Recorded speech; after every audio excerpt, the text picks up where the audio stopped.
Hello students, welcome to my channel Neha educare. Hindi ऐसे series को continue करते हुए आज हम करेंगे फोर्थ टॉपिक, जल संरक्षण। भूमिका। पृथ्वी पर जीवन का आधार जल है। यह केवल प्राकृतिक संसाधन ही नहीं बल्कि संपूर्ण जीवमंडल की जीवन रेखा है। आज विश्व भर में जल संकट एक गंभीर वैश्विक समस्या के रूप में सामने आ रहा है। जनसंख्या वृद्धि, औद्योगिक विकास, जल का अनियंत्रित दोहन, वर्षा वनों का कटाव और जल प्रदूषण ने स्थिति को और भी बदतर बना दिया है।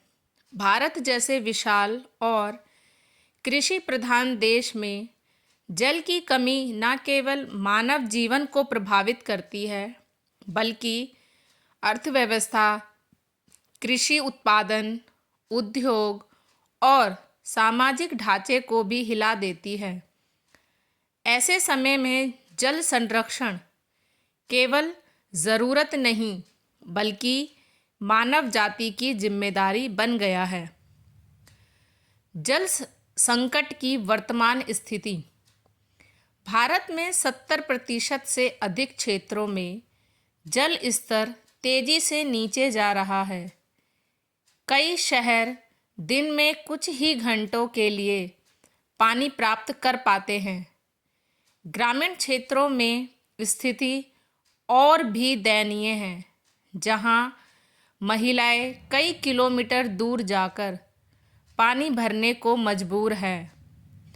नीति आयोग की रिपोर्ट के अनुसार भारत के 21 बड़े शहर शीघ्र ही ज़ीरो ग्राउंड वाटर लेवल की स्थिति में पहुंच सकते हैं। लगभग 60 करोड़ लोग जल संकट से जूझ रहे हैं। 75% घरों में सुरक्षित पीने का पानी उपलब्ध नहीं है। यह आंकड़े बताते हैं कि यदि सावधानी नहीं बरती गई तो आने वाले वर्षों में जल संकट जीवन के हर पहलू को प्रभावित करेगा। जल की आवश्यकता और महत्व। जल का महत्व केवल पीने तक सीमित नहीं है। कृषि के लिए आवश्यक सिंचाई, उद्योगों में उपयोग, बिजली उत्पादन, घरेलू उपयोग, पेड़ पौधों और पर्यावरण की स्थिरता, जीवों के जीवन का आधार। जल के बिना इनमें से कोई भी कार्य संभव नहीं। इसलिए जल को जीवन कहा गया है। जल संकट के मुख्य कारण। पहला, जनसंख्या वृद्धि। बढ़ती आबादी की जल की खपत को बढ़ा रही है। नगरों का विस्तार, मल्टी स्टोरेज इमारतें, नए उद्योग सब मिलकर पानी की मांग को कई गुना बढ़ा चुके हैं। दूसरा, अत्यधिक भू जल दोहन। कृषि क्षेत्र में ट्यूबवेल और बोरवेल के अनियंत्रित उपयोग ने भूमि के नीचे के जल स्तर को तेजी से घटा दिया है। कई क्षेत्रों में पानी 300 से 400 फीट तक नीचे पहुंच चुका है। तीसरा, नदियों और तालाबों का प्रदूषण। औद्योगिक कचरा, घरेलू गंदा पानी, प्लास्टिक और रसायन नदियों को विषैला बना रहे हैं। दूषित जल मानव स्वास्थ्य के लिए भी खतरा बनता है। चौथा, वर्षा वनों की कमी। पेड़ वर्षा को आकर्षित करते हैं और जल को मिट्टी में रोकते हैं। बड़े पैमाने पर पेड़ों की कटाई ने वर्षा के पैटर्न को प्रभावित किया है। पांचवा, वर्षा जल का संरक्षण ना होना। भारत में वर्षा पर्याप्त होती है, लेकिन 75% वर्षा जल बहकर नालों और समुद्रों में चला जाता है, क्योंकि वर्षा जल संग्रहण की उचित व्यवस्था नहीं है। जल संरक्षण के उपाय। पहला, वर्षा जल संचय, रेन वाटर हार्वेस्टिंग सबसे आसान और प्रभावी उपाय है। घरों की छतों पर बने पाइपों से पानी टैंक में इकट्ठा किया जा सकता है। स्कूल, मकान, अपार्टमेंट और सरकारी भवनों में यह व्यवस्था अनिवार्य की जानी चाहिए। ग्रामीण क्षेत्रों में कुंड, तालाब और छोटे बांध बनाए जा सकते हैं। दूसरा, जल का पुनर्चक्रण, रिसाइकलिंग घरेलू और औद्योगिक उपयोग में नहाने धोने का पानी, बगीचे में, आरओ वेस्ट वाटर सफाई में, उद्योगों में आधुनिक शोधन संयंत्र से जल की बड़ी बचत हो सकती है। तीसरा, टपक सिंचाई और स्प्रिंकलर सिंचाई कृषि क्षेत्र में पानी की सबसे अधिक खपत होती है।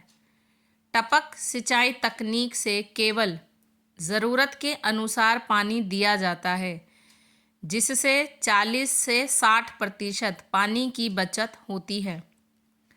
चौथा, नदियों, तालाबों और झीलों का संरक्षण। नदियों में कचरा डालने पर सख्ती हो। तालाबों और पुराने जल स्रोतों का पुनरुद्धार किया जाए। नमामि गंगे जैसी योजनाएं अधिक प्रभावी बने। पांचवा, प्लास्टिक और रासायनिक प्रदूषण पर नियंत्रण। नदी तालाबों में प्लास्टिक जाने से जल प्रदूषित होता है। जागरूकता और कानून दोनों आवश्यक है। छठा, घर पर छोटे कदम। ब्रश करते समय नल बंद करें, बाल्टी से स्नान करें, लीकेज तुरंत ठीक कराएं, बागवानी में स्प्रिंकलर का इस्तेमाल करें। ये छोटे छोटे कदम बड़ी सफलता लाते हैं। सरकार की भूमिका। सरकार ने कई महत्वपूर्ण कदम उठाए हैं, जैसे जल शक्ति मंत्रालय की स्थापना, हर घर जल योजना, नदी जोड़ो योजना, ग्रामीण क्षेत्रों में जल बचाओ अभियान, स्वच्छ भारत मिशन के अंतर्गत जल स्रोतों की सफाई। इन योजनाओं की सफलता में जनता की सक्रिय भागीदारी आवश्यक है। जन सहभागिता का महत्व। जल संरक्षण केवल सरकार की जिम्मेदारी नहीं, यदि हर नागरिक कुछ छोटे प्रयास करे तो बड़ा बदलाव संभव है। जैसे स्कूलों में जल बचाओ अभियान, गांवों में जल संरक्षण के लिए समितियां, स्थानीय तालाबों का पुनर्निर्माण, युवाओं का जन जागरण। समाज का हर वर्ग एकजुट होकर इस मिशन को सफल बना सकता है। निष्कर्ष, जल संरक्षण आज की सबसे बड़ी आवश्यकता है। यदि हम आज कदम नहीं उठाएंगे तो आने वाली पीढ़ियां हमें कभी माफ़ नहीं करेगी। जल के बिना जीवन असंभव है, इसलिए इस अनमोल संसाधन को बचाना मानव की प्राथमिक जिम्मेदारी है। छोटे छोटे प्रयासों से हम बड़े बदलाव ला सकते हैं। जल है तो कल है। आइए भविष्य को सुरक्षित बनाने के लिए जल संरक्षण को अपनी आदत बनाएं। Thank you. अगर आपको वीडियो पसंद आता है तो मेरे चैनल नेहा एडुकेयर को लाइक, शेयर और सब्सक्राइब करें।